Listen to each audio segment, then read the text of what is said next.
여러분, 세상에서 기도를 가장 깊이 한 기도의 대가, 영성의 대가, 이런 분들을 하면 여러분들 주변에 있는 분들이나 아는 분들 가운데 떠오르는 분들이 계세요. 40일 금식 기도를 하신 분들도 있고, 또 금요일마다 철야 기도하시는 분들도 있고, 산기도 가시는 분들도 있고, 옛날엔 그런 분들 참 많으셨어요. 요즘도 물론 있으신 것 같아요. 그런 분들이 떠오시나요? 또는 영성가, 그럼 헨리 누엔이라든가 멀튼이라든가 이런 여러 영성가나, 또는 이그나시우스 같은 종교개혁 시대의 천주교 영성가나, 또는 사막 교부나 이런 사람들이 떠오르시나요? 사실 기도를 많이 한 사람들이 너무 많아요, 기독교 역사 속에서. 근데 이런 모든 기도에 있어서 단연코 다른 사람이 따를 수 없는 경지에서 기도한 분이 한 분 계셨는데 누굴까요?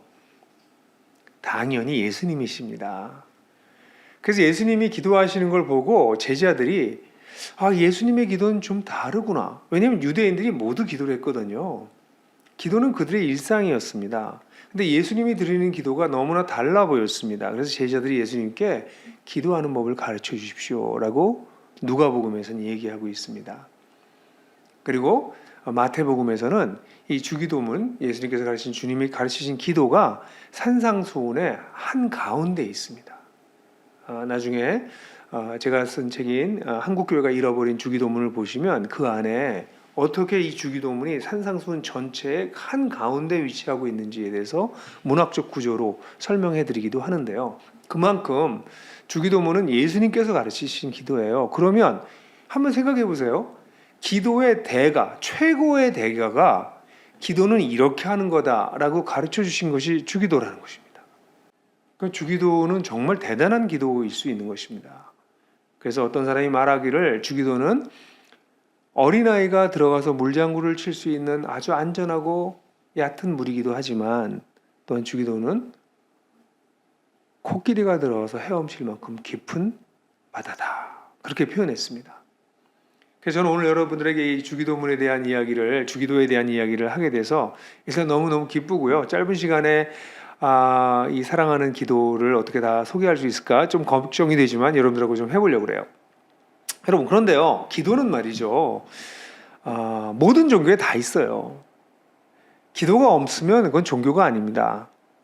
어떤 형태로 기도하든 절대자 앞에서, 그 절대자가 우리가 믿는 정말 하나님이든 누구든지 간에 절대적인 존재 앞에서 내 마음을 쏟아놓고 그에게 뭔가를 원하기도 하고 그를 바라보고, 또는 그에게 자기를 성찰하고 하는 종류의 기도는 모든 종교에 다 있어요.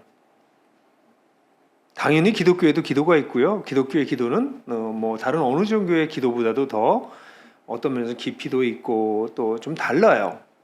그런데 우리 그리스도인들이 드리는 기도와 다른 이웃 종교, 우리 한국의 대표적인 종교는 불교니까 불교도가 드리는 기도가 비슷한가요? 다른가요? 또는 우리나라는 이제 샤머니즘이 있으니까 이렇게 정화수를 떠놓고 정성껏 비나이다 비나이다고 하던 그런 기도와 우리의 기도는 어떤가요?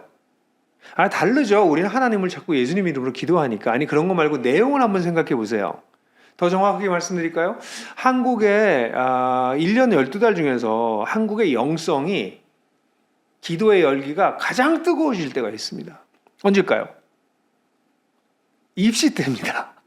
입시 때가 되면 기도 안 하던 사람들도 다 기도해요.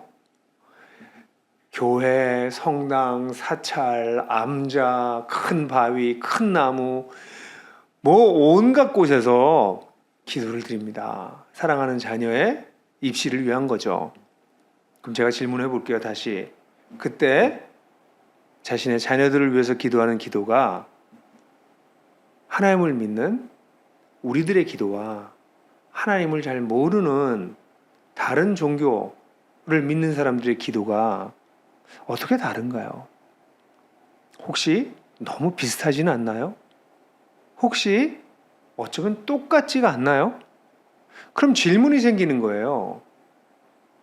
하나님을 모르는 사람이 드리는 기도와 하나님을 알게 된 우리가 드리는 기도가 비슷하다고요? 어떻게 그게 가능할까요? 우리가 믿는 하나님은 자기 자신을 우리에게 보여주신 분이십니다. 자신의 뜻을 알려주신 분이시고 거기서 더 나아가서 자신의 아들을 우리에게 보내주셔서 하나님 자신이 어떤 분인지 드러내 보여주신 분이십니다. 거기다가 그 아들이신 예수님께서 오셔서 하나님과 긴밀한 관계를 가지시면서 기도를 드리고 너희는 이렇게 기도해라 하고 가르치신 기도가 주기도입니다. 그런 기도를 배우고 그렇게 기도를 드린 분을 본 우리 그리스도인들이 기도를 배운 적도 없고 기도를 어떻게 드리는지 그 본을 보여준 사람도 없는 종교를 믿는 사람들과 기도가 똑같다면 이건 좀 문제가 있는 것일 수 있죠. 어떠세요? 한국 교회가 제가 주기도문을 잃어버렸다라고 얘기하는 이런 발칙한 표현의 책을 쓴 이유는 주기도의 원래의 뜻을 상실하고 주기도문을 외우기 때문이에요. 제가 옛날에요 신학교 간다고 그래가지고 학교 졸업하고 난 다음에 신학교 시험을 볼 때 주기도문을 외워쓰라고 그랬습니다. 제가 잘 외웠었어요. 근데 그날 가서 시험을 봤던 우리 전도사가 되려고 했던 신학생 후보생들이 이 토시가 틀린 사람들이 있었습니다. 목사님들한테 무지무지하게 혼났어요. 주기도문도 똑바로 못 외느냐. 그렇게 주기도문은 토시도 틀리지 않고 외워야 되는 것일까요?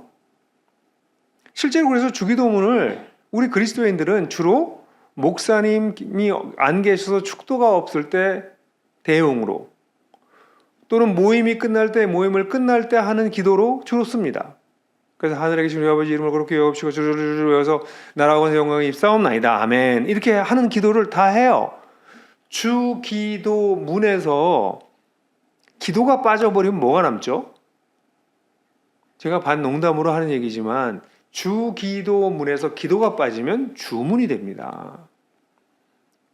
기도가 주문이 되어 있어요. 주기도문은요 외우라고 드리는 기도가 아닙니다. 외워서 드리는 기도가 아닙니다. 예수님께서 너희는 이와 같이 기도해라 이렇게 말씀하셨어요. Pray in this manner. 이런 방식으로 기도해라라고 말씀하셨지. Pray, 오늘 memorize these verses. 이런 내용을 외워서 기도해라. 그렇게 말씀하지 않으셨어요. 그러니까 주기도문은 정확하게 얘기하면 이러이러한 내용의 방식을 따라서 기도해야 되는 거예요. 그뿐만 아니라 이 주기도문을 얘기하시기 전에 우리 마태복음에서는 이렇게 기도하면 안 된다라고 이방인들의 기도와 그리스도인들의 기도를 비교하세요. 두 가지 얘기하시죠. 기억나세요? 마태복음 6장에 사람들에게 보이기 위해서 하는 위선적 기도와 기도를 많이 해야 알아들을 거라고 생각해서 그렇게 하나님을 신을 감동시키려고 하는 기도 그런 거 하지 마라. 기도는 골방에 들어와서 너와 나와 긴밀하게 만나는 시간이다. 나는 네가 구하기 전에 너에게 있어야 될 걸 다 아니까 나를 설득하려고 할 필요가 없단다. 나는 이방의 신과 다르다. 우리는 이방 종교와 다르다. 그런 자세를 먼저 말씀하시고 난 다음에 그러니까 너희는 이렇게 기도해 라고 얘기하신 거예요. 오늘날 우리 기도에 대해서 배우려고 하는 기도를 하려고 하는 우리 한국의 많은 그리스도인들이 먼저 알아야 될 것은 우리가 하고 있는 많은 사람들이 드리고 있는 기도 가운데 사실은 세속적인 세상적인 다른 종교에서 온 영향이 좀 있다는 사실을 빨리 발견하는 게 중요해요. 그리스도인의 기도는 세상 사람들의 일반적인 다른 종교 가진 사람들 기도와 달라요. 예를 들어서요. 어떤 분들이 그런 얘기하죠. 아니 기도를 어떻게 20분씩이나 하죠? 아니 어떤 분은 30분도 안 돼요. 1시간도 안 돼요. 그게 가능해요? 전 솔직히 기도하고 5분 하면 기도 다 끝나는데 그럴까요? 5분 하면 기도할 내용이 다 떨어집니까? 세상의 방식으로 기도하셔서 그렇습니다. 예수님께서 가르쳐 주신 방식으로의 기도를 하지 않기 때문에 내가 요구하는 게 뻔한 거죠. 어제 했던 거 오늘 또 하고 오늘 했던 거 내일 하고 하나님이 잊어버리셨을까? 그래서 계속 강청하는 기도를 드리는 거죠. 여러분 오늘 저는 여러분들하고 같이 이 주기도문의 서론적인 얘기를 좀 하려고 그래요. 그래서 정말 주마간산으로 주기도문을 다루겠습니다.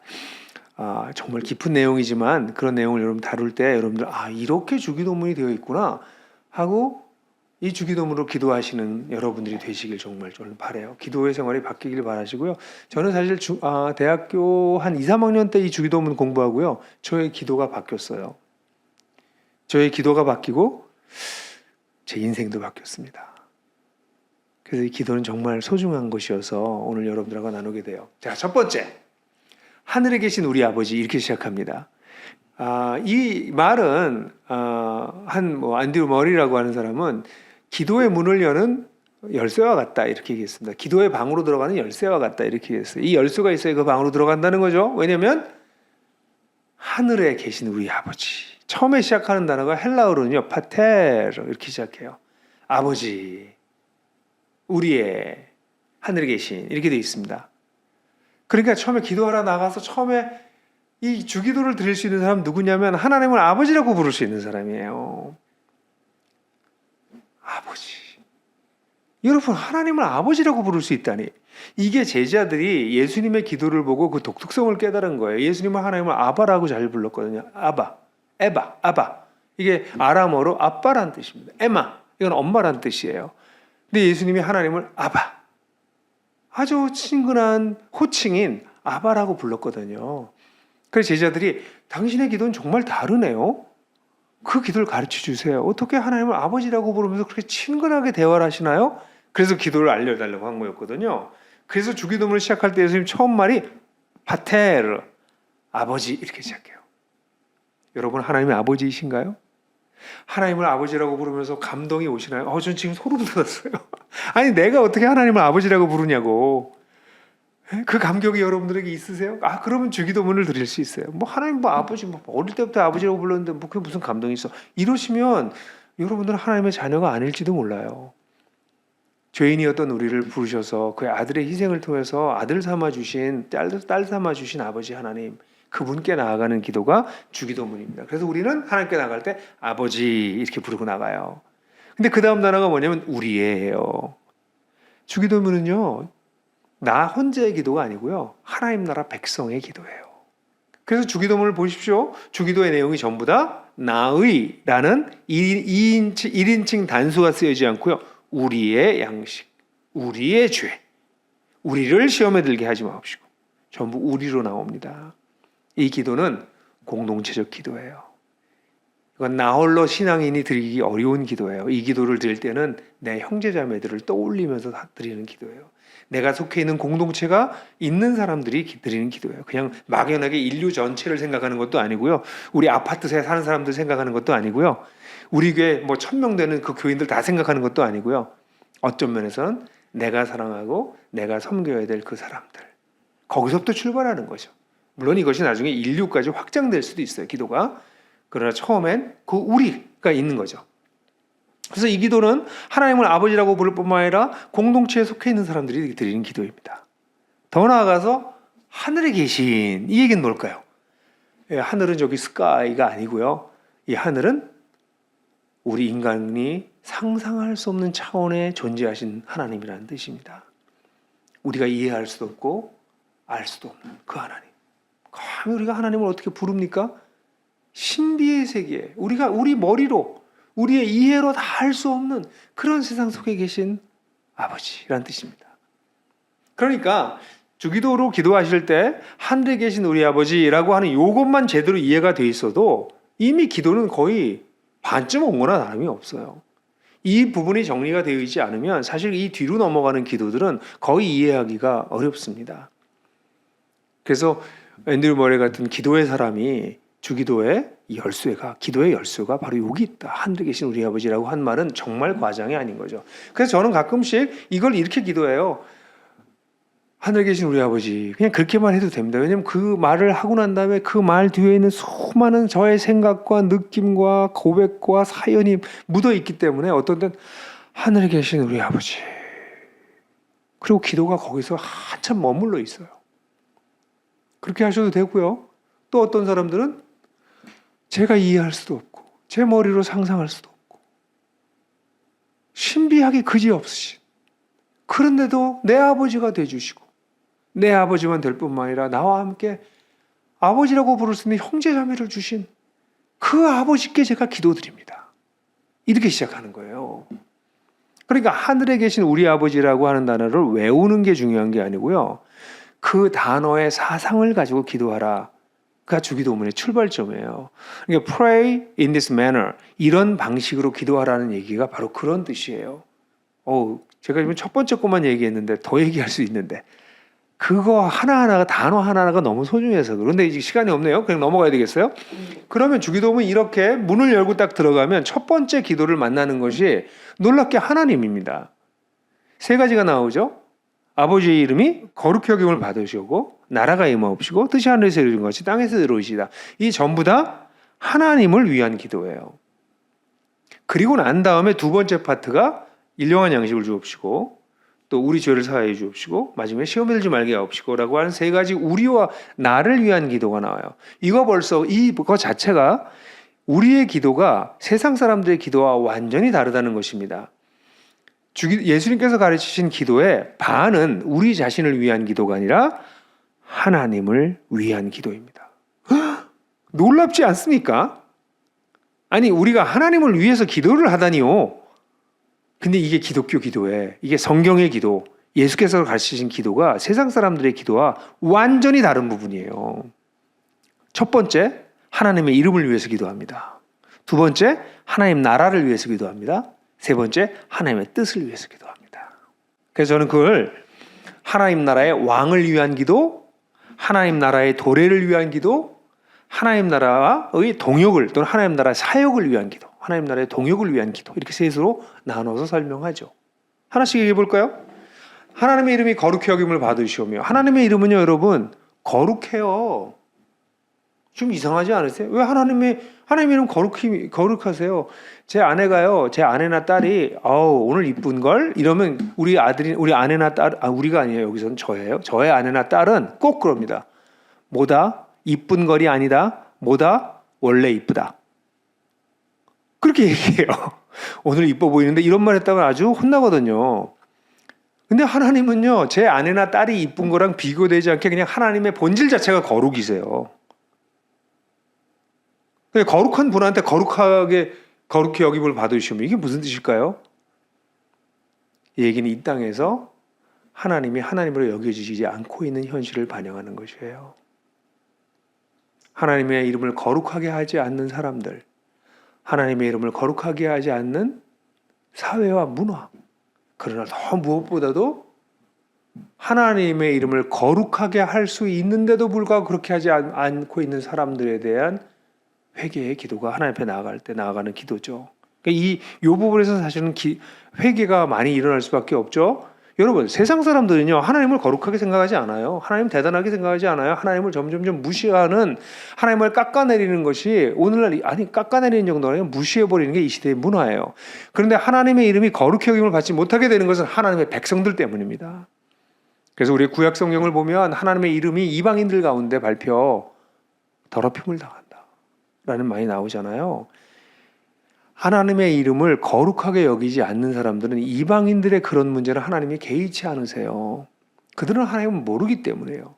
근데 하나님의 이름을 두신 이스라엘 백성들이 하나님을 모욕하고 하나님과 더불어 세상신을 겸하여 섬기고 거짓 가짜 제사 드리고 피상적으로 하나님을 예배하고 이럴 때 하나님이 모욕당하시는 거죠. 그러니까 첫 번째 우리의 기도는 하나님이 하나님 되게 하는 기도입니다. 그렇지 못할 때 하나님 당신의 이름이 거룩히 여김을 받기를 원하는데 제 삶이 당신의 이름을 더럽히고 있네요. 하나님, 우리 교회가 하나님 당신의 이름을 거룩히 여김을 받으셔야 될 당신의 이름을 더럽히고 있네요. 지금 용서해 주세요. 제 인생이, 우리 교회 공동체가, 한국교회가 당신의 이름을 다시 거룩하게 여길 수 있게 하는 그런 사람들이 될 수 있게 도와주세요 라는 기도가 이런 기도에 나오겠죠. Let God be God. 하나님을 하나님 되게 하라. 이게 이제 첫 번째예요. 그러니까 하나님의 이름, 하나님의 명예가 놀랍지 않으세요? 이것도 사실 놀라운 얘기예요. 하나님의 명예가 우리 손에 달린 거예요. 그래서 이 기도는 하나님의 왕을 위한 기도라고도 말하지만 하나님의 명예를 위한 기도라고도 제가 부르긴 해요. 그 명예를 더럽히는 자들이 누구인가? 사실 주기도문 첫 번째 이것만 가지고도 더 이상 기도가 진척이 안 될 때가 있어요. 너무 마음이 아파서, 너무 괴로워서. 하나님, 어떻게 하면 좋습니까? 이거 어떻게 하면 좋습니까? 그러니까 첫 번째 기도가 하나님의 명예, 하나님의 이름, 하나님 자신을 위한 기도로 시작해요. 두 번째 기도는 하나님 나라가 임하옵시며라는 기도예요. 예수님이 하나님 나라를 주로 가르치셨다는 얘기는 여러분들 잘 아시나요? 예수님의 중심 사상이 하나님 나라예요. 요즘은 하나님 나라에 대한 얘기를 많이 하지만 예수님이 가르치신 하나님 나라는 단순히 마음에 오는 위로나 죽어서 가는 천국은 아니고요. 그것도 포함하지만 많은 사람도 하나님 나라는 하나님의 통치 정도로 생각하는데 하나님 통치만도 아닙니다. 하나님의 통치는 구약에도 있었거든요. 근데 예수님께서 하나님 나라가 가까이 왔다라고 말씀하셨던 것은 예수님으로 말미암아 시작된 새로운 시대와 새로운 하나님의 다스림을 얘기를 해요. 그래서 예수님은 이 하나님 나라를 얘기하실 때 현재의 하나님 나라가 시작됐다. 당신의 오심과 죽으심과 부활을 통해서 하나님 나라가 시작됐다라는 게 예수님의 가르침이에요. 도표를 보시면 아시겠지만 지금 우리 한국 그리스도인들이 믿고 있는 믿음은 우리가 살고 있는 세상 살다가 십자가를 믿고 구원을 얻고 그리고 난 다음엔 세상에 어쩔 수 없이 살다가 죽으면 그때 가서 천국에 가는 이런 그림표예요. 근데 예수님은 이렇게 가르치지 않으셨어요. 이 얘기를 제가 오늘 길게 할 수는 없어요. 근데 여러분들 뭐 유튜브에 보면 제가 하나님 나라에 대해 설교한 강의도 여럿 있고요. 책으로는 청년의 때가 찼다라든가 아까 제가 여러분들 소개해드렸던 풍성한 삶의 첫걸음을 보면 거기에 하나님 나라에 대한 얘기가 매 챕터마다 짧게 나와 있어요. 그 정도는 충분히 이해하고 계셔야 됩니다. 근데 예수님께서 가르치는 하나님 나라는 이렇게 표현할 수 있어요. 예수님이 십자가에 죽으시고 부활하셨을 때 하나님 나라가 시작됐다는 것입니다. 조금 전에 그림표 이거 다시 보세요. 이 그림표와 예수님이 가르치신 이 하나님 나라와의 차이를 보십시오. 하나님 나라가 현재 시작됐다, 이미 시작됐다라는 게 예수님의 말씀이세요. 그런데 우리는 누구예요? 죽으면 천당 가기를 기다리는 사람이 아닙니다. 아까 보았던 첫 번째 그림표 다시 보세요. 여기를 보면 십자가를 믿고 구원받을 때까지 우리는 세상에 그냥 사는 거죠. 그래서 죽으면 천당 가는 거예요. 이 그림표가 아니고요.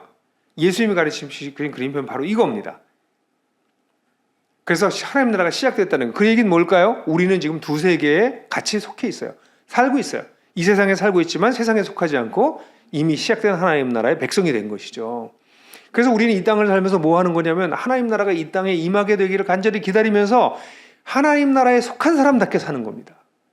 하나님 나라에 속한 사람답게. 하나님 나라에 속한 사람답게 살면서 세상에서 어떤 일을 당할까요? 핍박을 받을 수밖에 없어요. 불편, 분리 이런 걸 넘어서 나중에 핍박까지 당해요. 왜냐하면 세상은 하나님을 모르거든요. 여러분 세상에 나가보세요. 하나님 없어요. 하나님 있다고 얘기하고 하나님 있는 것처럼 하고 살면 손해봐요. 그게 당연한 것입니다. 그래서 신약 성경에는 끊임없이 인내를 얘기하거든요. 그래서 이 예수님이 가르치신 하나님 나라를 받아들인 사람들은 주 예수여 어서 오시옵소서 마라나타 라는 기도를 늘 드려요. 이 깨진 세상 하나님 빨리 오셔서 심판해 주시고 눈물과 한숨이 없는 새로운 세상을 시작해 주세요. 그래서 하나님 나라의 도래를 간절히 기다리는 것이죠. 사랑하는 자매 여러분, 오늘날 교회 예배와 초대교회 예배가 완전히 다른 것 중에 하나가 뭔지 아세요? 파이프 올겐이 없었어요, 초대교회에. 그런 걸까요? 초대교회는요, 예수님이 다시 오시길 간절히 기다렸습니다. 왜 주일날 후 안식 후 첫날 모였나요? 그날이 주님이 부활하신 날이고 주님께서 너희가 본 것처럼 내가 다시 올 것이라고 말씀하셨기 때문이에요. 초대교회 성도들은 그 예배 자체가 소망하는 예배, 주님이 오실 걸 간절히 기다리는 예배였어요. 오늘날 우리 한국의 우리 예배들이 대부분이 주님을 오시길 간절히 기다릴까요? 그런 예배일까요? 여러분 주기도문의 두 번째는 이 주님의 나라가 임하옵시고, 이게 무슨 뜻이에요? 하나님 나라 시작됐지만 아직 완성되지 않았기 때문에 그 완성될 날을 간절히 기다리는 것.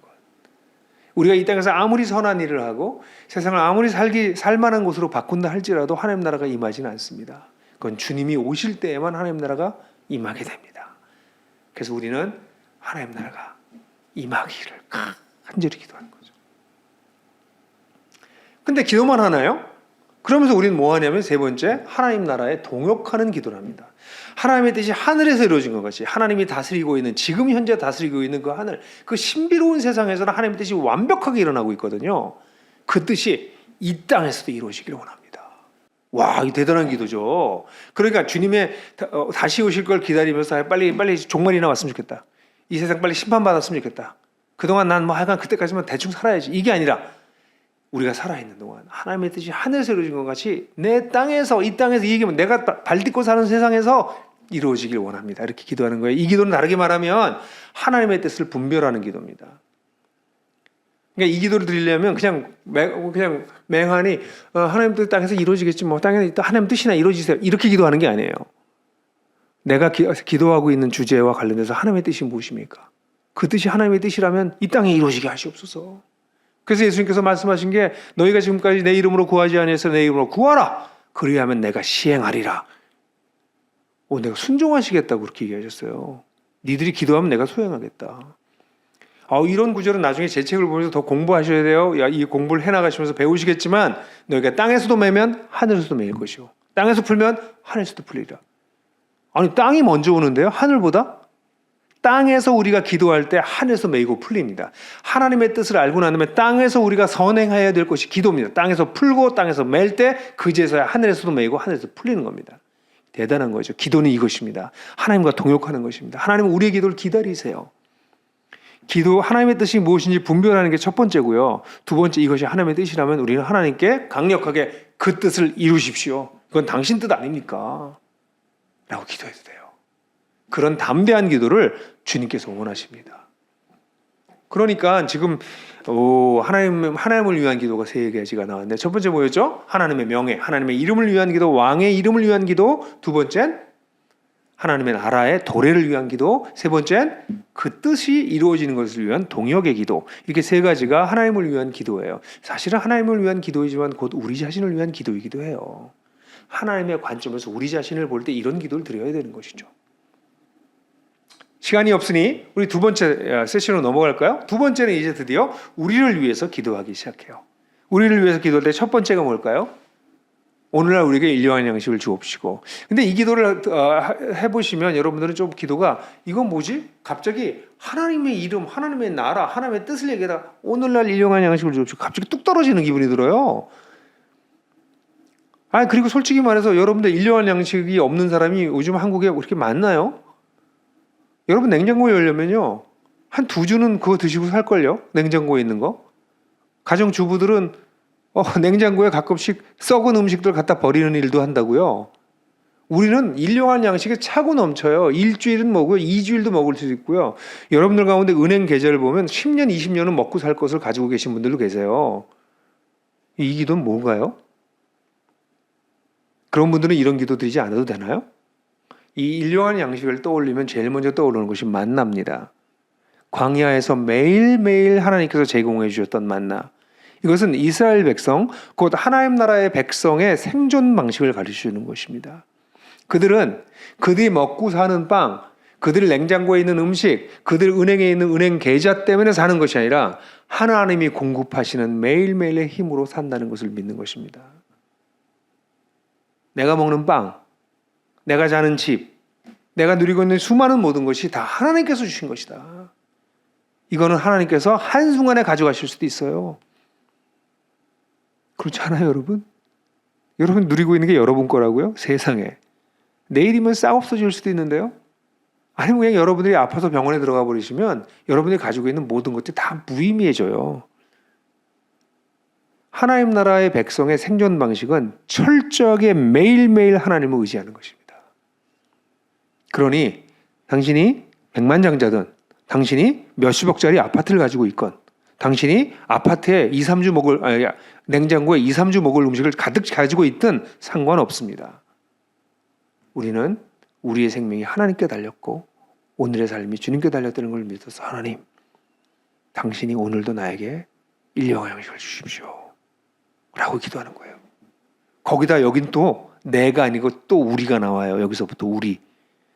그러니 여러분들이 만약 좀 부요한 가운데 계시다면 내 사랑하는 형제 자매들의 굶고 있는 상황이, 어려운 상황에 대해서 모른 척 하실 수 없죠. 나에게만이 아니라 우리에게 주십시오. 주님께서 이런 기도를 하다 보면 그런 마음 주실지도 몰라요. 네가 가진 걸 나누어라. 네가 가진 걸 너보다 잘 사는 사람들을 보면 넌 네가 못 살지. 근데 너보다 힘든 사람이 얼마나 많니? 너보다 힘든 사람과 나누면서 우리에게 일용할 양식을 주옵시고 하는 기도를 네가 응답되게 해라. 하나님 그러실걸요? 이것도 무시무시한 기도죠. 이 기도도. 이게 그래서 제가 이 기도를 공부하다가 어릴 때 처음엔 무슨 기도가 이렇게 갑자기 확 떨어져? 하나님 나라에 얘기하다 일용할 양식은 뭐야 도대체? 나중에 알게 됐어요. 와, 이거 그냥 뚝 떨어지는 게 아니라 엄청난 기도네. 하나님 나라 백성의 생존 방식입니다. 이것이. 그걸 위해서 기도하는 거예요.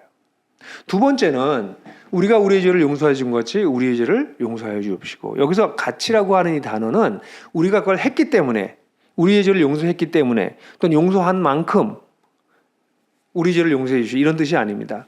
우리가 우리의 죄를 용서하는 것과 하나님께 용서받는 것은 동전의 양면과 같은 것이어서 둘을 분리시킬 수 없다는 뜻입니다. 그러니까 마치 우리가 하나님의 용서를 받고서 다른 우리 형제자매들에게 용서를 하지 않으면 우리는 용서받지 않은 거나 다름이 없다라는 뜻이에요. 이 두 가지가 밀접하게 관련이 있다는 것을 얘기해 주는 것입니다.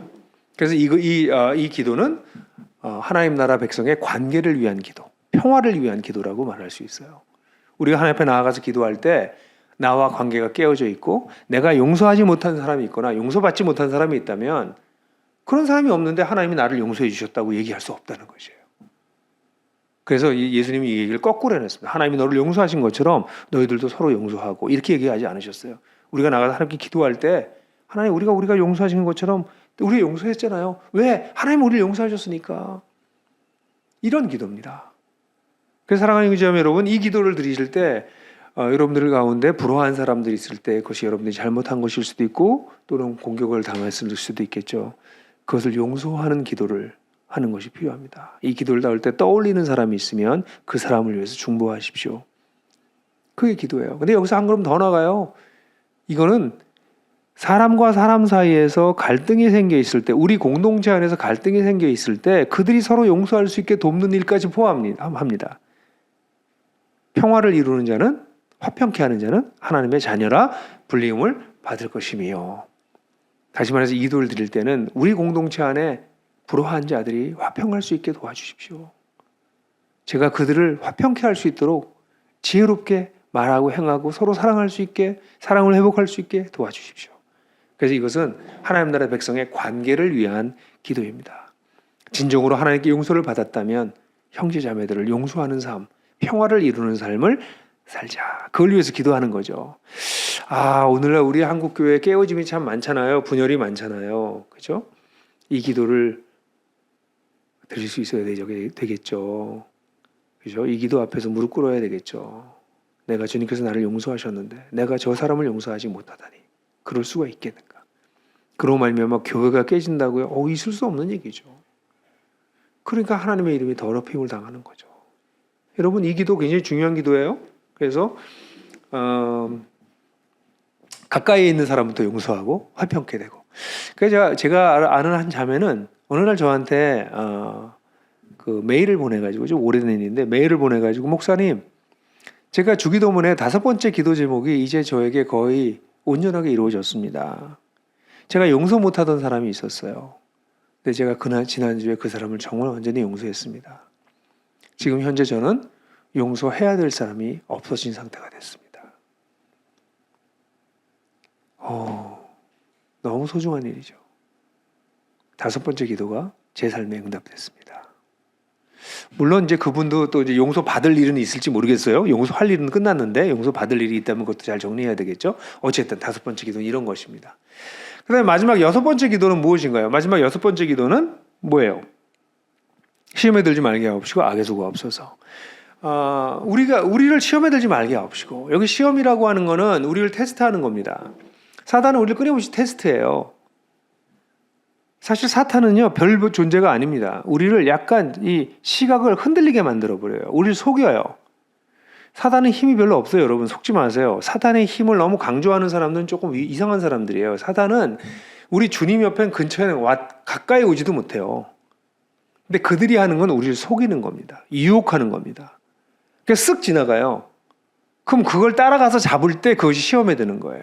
루터가 그랬을걸요. 당신의 머리 위로 새가 지나가는 것은 막을 수 없다. 그러나 새가 당신의 머리 위에 둥지를 트는 것은 막아야 한다. 이렇게 얘기를 했어요. 새가 머리 위로 지나가는 걸 어떻게 막습니까? 유혹거리가 내 앞을 쓱 지나가는 걸 어떻게 막습니까?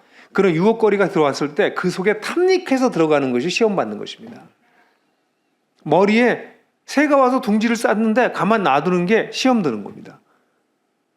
그러니까 마음에 그런 유혹거리가 드는 것을 들지 말게 하옵시고가 아닙니다. 시험에 들지 말게 하옵시고라고 하는 것은 그 유혹을 받았을 때 그 유혹을 이겨낼 수 있게 해주십시오. 거기에 따라가지 않게 해주십시오라는 뜻이에요.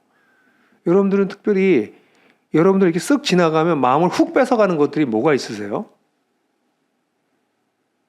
사람마다 달라요. 또 남녀가 약간 특성이 있는 부분이 있어요. 특별히 약한 부분이 있습니다. 그런 부분이 여러분을 사로잡게 하지 마십시오. 거기 탐닉하지 마십시오. 그건 늘 지나가는 겁니다. 지나가면 지나가게 하십시오. 머리로 날아가면 날아가게 하십시오. 그러나 거기에 빠져들지 마십시오. 그 기도예요.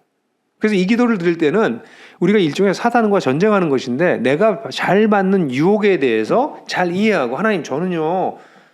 저는 성적으로 너무 약해요. 하나님 저는 유혹을 너무 잘 받아요. 제 마음을 지켜주세요. 제 마음만 지켜주시는 것이 아니라 그런 유혹을 빠셔서 그 다음에 그걸 탐닉하려고 할 때 그걸 막을 수 있는 길도 깨닫게 해주세요. 거기서 또 우리라고 나오잖아요. 그럼 그때 우리 형제들과 함께 싸울 수 있도록 저게 영적 동반자를 주세요. 이런 기도가 이 유혹에 대응하는 기도인 거죠. 하나님 저는 돈 때문에 너무 걱정이 많아요. 돈만 많은 사람만 보면 배가 아프고요. 저의 경제적인 생활을 보면 염려가 막 들어요. 하나님 그런 게 생길 때마다 제가 두려워하지 않고 제가 있는 것에 자족하는 법을 배우게 해주세요. 질투로 제 마음이 흔들리지 않게 해주세요. 오히려 저보다 더 가난한 사람을 바라보고 그를 도울 수 있는 일을 위해서 더 열심히 노동하게 해주세요. 이런 기도죠. 여러분의 약점은 무엇입니까? 사단은요, 여러분들의 약점을 집요하게 공격할 거예요. 슬슬슬 보여주는 거예요. 그럼 이런 기도를 준비가 안 된 사람은 보여줄 때마다 휙 빠지는 거죠. 휙. 사단이 그래서 사실은 영적으로 어린 자들을 다루기가 되게 쉬워요. 그냥 하나만 툭 던지면 그냥 넘어가거든요. 제가 책에도 그런 얘기했지만 사탄은 뭐 별로 이렇게 어렵지 않게 우리랑 싸워요. 잽만 해요, 잽. 여러분 권투할 때 잽 있잖아요, 잽. 툭툭. 근데 이렇게 막으면 안 맞는데 늘 이러고 나가거든요. 탁 맞아요. 코피가 쭉 나와. 그럼 정신 차리고 가드를 올려야 되잖아요. 근데 너무나도 많은 그리스도인들이 시험에 들게 마옵시고라는 기도를 잘 안 드리기 때문에 또 이렇게 내리고 내려가요. 이렇게. 그럼 사단이 와서 또 한번 툭 쳐요. 그럼 코피도 쭉 나요. 밤낮 깨져. 똑같은 데서. 잘 보세요. 넘어지는 게 여러 군데서 넘어지지 않습니다. 비슷한 데서 계속 넘어집니다. 사단의 전략적 요충지죠. 가드를 올리십시오. 그게 시험에 들지 말게 하옵시고 궁극적으로는 악에서 구하옵소서. 이거는 그냥 악이라고도 할 수 있고 악한 자라고도 번역할 수 있는데 저는 악한 자라고 번역하고 싶어요. 왜냐하면 이 모든 시험의 뒤에 그냥 모호한 악의 개념이 아니라 악한 자가 있기 때문에 그 악한 자와의 싸움에서 끝까지 이기게 해주십시오. 그리고 요한계시록에 나와 있는 중요한 구절이 뭐죠? 이기는 자. 기억을 하시나요? 그래서 이기는 자가 되게 해주십시오. 악한 자에게 굴복하지 않게 해주십시오. 궁극적인 싸움. 그래서 이 마지막 기도는 영적 전투와 관련된 기도예요. 그것도 우리가 함께. 그래서 이런 기도를 드리실 때 혼자 나 개인적으로 영적 이런 여러 가지 유혹으로부터 이기게 해주십시오라고 하는 기도를 넘어서서 형제 자매들이 함께 서로의 약점을 나누고 이럴 때 나는 공격을 너무 잘 당해요. 이런 유혹이 너무 많아요. 이걸 위해서 같이 기도해 주세요. 그래서 하나님 저 형제가 저 시험에 빠지지 않게 해주십시오. 그런 기도를 드려야 돼요. 근데 요즘 교회에서 모여서 부동산 얘기하고 부동산 투자 얘기하고 돈을 얼마 벌었네 이런 소리들을 하고 있어요. 그런 데가 있대요. 없길 바래요. 서로 탐욕을 이야기하는 시험에 넘어가 버린 거죠. 자신에게 주신 축복이 있다면 만약에 여러분들 부동산 때문에 돈을 벌었다면 이걸 가지고 어떻게 가난한 자들에게 나눌까를 얘기하는 데가 교회 공동체가 돼야지. 그죠? 그래서 이 기도가 우리 공동체를 지켜주고 나를 지켜주는 영적 전투에서 이기게 하는 기도입니다. 그러니까 하나님을 위한 기도가 3개가 있었잖아요. 그 하나님을 위한 기도가 3가지가 있고 난 다음에 그 다음에 따라 나오는 우리 자신을 위한 기도도 이게 만만치 않은 기도죠. 그리스도의 생존 방식을 위한 기도. 우리는 이렇게 삽니다. 우리는 하나님만 의지합니다. 그러니까 아침마다 이 기도 드리는 거죠. 하나님, 제가 오늘도 월급 봉투 받는데요. 저 연봉이 얼만데요. 하나님, 그게 저를 지켜주지 않습니다. 지금 제가 이번에 아파트 새로 사가지고요. 드디어 제 집 장만했는데요. 주님, 그게 저를 지켜주는 게 아닙니다. 주님, 오늘 참 건강하고요. 제 몸이 상태가 좋은데요. 하나님, 이것도 언제 날아갈지 모릅니다. 나이 드는 게 맞고요. 병드는 게 어느 날 병들어 죽는 게 맞고요. 그냥 하루하루 당신이 주시는 힘으로 삽니다. 그걸 정말 깊이 알고 하나님 앞에 일용할 양식을 주셔서 감사합니다. 그게 첫 번째, 자신을 위한. 두 번째, 평화의 관계, 샬롬의 관계. 모든 사람들과 화해하고 용서하는 관계, 화평케 하는 자의 관계. 하나님, 내가 그런 사람 되게 해주십시오. 제 인생에도요, 제가 용서를 받지 못하고 용서하지 못한 사람이 한둘 있어요. 이제 기도할 때마다 여기에 걸려요. 근데 어떤 관계는 끝까지 용서를 할 수 없거나 용서를 받을 수 없는 관계도 있을 수 있어요, 인생에. 하나님 앞에서 하나님, 이게 저의 한계입니다. 그럴 수 있는 부분이 있을지도 모르겠어요. 그러나 하나님, 나의 삶에 전반적으로 용서하고 용납하는 화평케 이루는 삶을 살게 해주십시오. 그런 기도를 드리는 거죠. 그리고 마지막으로는 치열한 영적 전투. 근데 그게 그렇게 어려운 싸움이 아니라는 걸 꼭 기억하세요. 사단은 우리를 그냥 유혹할 뿐입니다. 그 싸움에서 이기게 해주십시오. 이런 기도가 우리 자신을 위한 기도예요. 여러분, 어떻게 생각하세요? 이 기도 정말 다르지 않습니까? 세상 사람들이 하는 기도랑 같다고 생각하세요? 그래서 이렇게 어마무시한 기도를 드리기 때문에 맨 마지막에 대개 나라와 권세와 영광이 아버지께 영원히 있습니다라고 하는 것은 사실은 원문에 가장 오래된 사본에는 있지 않아요. 이 부분은 후대 교회가 이걸 일종의 이 주기도문을 가지고 찬양을 하고 뒤에 이게 후렴 쪽으로 썼을, 또는 이렇게 노래를 부른 반대쪽에서 답송으로 썼을 부분이다라고 보여지는 부분이에요. 근데 이 부분이 성경에 그래서 겹괄호로 돼 있어요. 근데 저는 이게 굉장히 중요하다고 봅니다. 왜냐하면 나라와 권세와 영광이 아버지께 있겠습니다. 이렇게 담대한 기도. 어떻게 감히 인간이 하나님을 아버지라고 부르고 하나님의 이름과 하나님의 뜻과 하나님의 나라를 위해서 기도하고 우리의 생존 방식이 당신에게 완전히 들렸고 완벽한 평화를 원하고 우리 영적 전투를 싸울 거예요. 이런 기도를 하냐고요. 그건 담대한 기도입니다. 이런 담대한 기도를 드릴 수 있는 근거가 이 마지막 구절에 있어요. 이것은 기도의 문을 닫고 나오는 것과 비슷해요. 나라와 권세와 영광이 아버지께 속했습니다. 이런 뜻입니다. 나라, 미국이 이 세상을 지배하지도 않고요. 중국이 지배하지도 않아요. 이 나라는 하나님께 속했습니다. 권세, 세상에 권세가들이 많은데 그들이 세상을 지배하는 것이 아닙니다. 참된 권세는 당신께 있습니다. 나라와 권세, 영광. 세상에 유명한 사람들, 연예인 이런 사람들의 영광이 아닙니다. 진정한 영광은 하나님께만 있습니다. 모든 것이 궁극적으로 당신의 것입니다라는 걸 고백하는, 그래서 이렇게 담대한 기도를 드립니다. 그런 기도입니다. 놀랍죠? 이렇게 기도하십시오. 이 요책에도 나오는데요. 뒤에 보면 제가 부록에 주기도문으로 기도하는 예들을 몇 개 올려놨어요. 여러분 아이들을 위해서 주기도문으로 기도하십시오. 하나님, 우리 아들이 그의 생애를 통해서 하나님을 거룩해 하게 하는 삶을 살게 해주십시오.